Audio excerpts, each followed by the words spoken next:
If you think that self-expression is supposed to be the point of art, it's often said to be the point of art, I don't think anyone expresses themselves or tries to express themselves with such ferocity and honesty as Tracey Emin. Early on in her career in particular, she was quite unbalanced in many ways, emotionally, mentally, and I think a lot of work came straight out of that.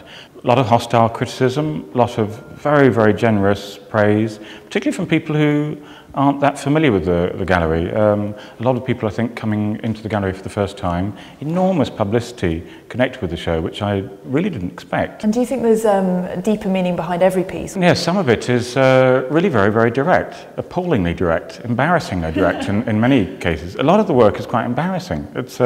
She's just so upfront. There's no qualms about talking about her periods or sex or masturbating and this kind of thing.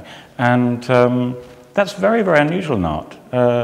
In fact, it's unique. I don't know of anyone else who does that kind of thing. So were you embarrassed when you first started curating the exhibition? No, not at all, not at all. It's been brilliant. She's been terrific. She's such an intelligent woman and such an unusual woman as well. She's been fascinating to get to know. A difficult woman in many respects. She's emotionally quite volatile, but she's been on her best behaviour since she's been in Edinburgh.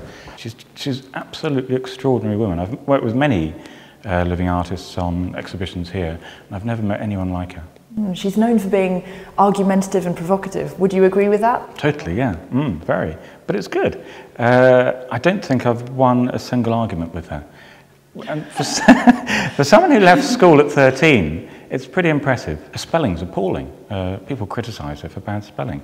And she may not know, who famous philosophers are, that kind of thing.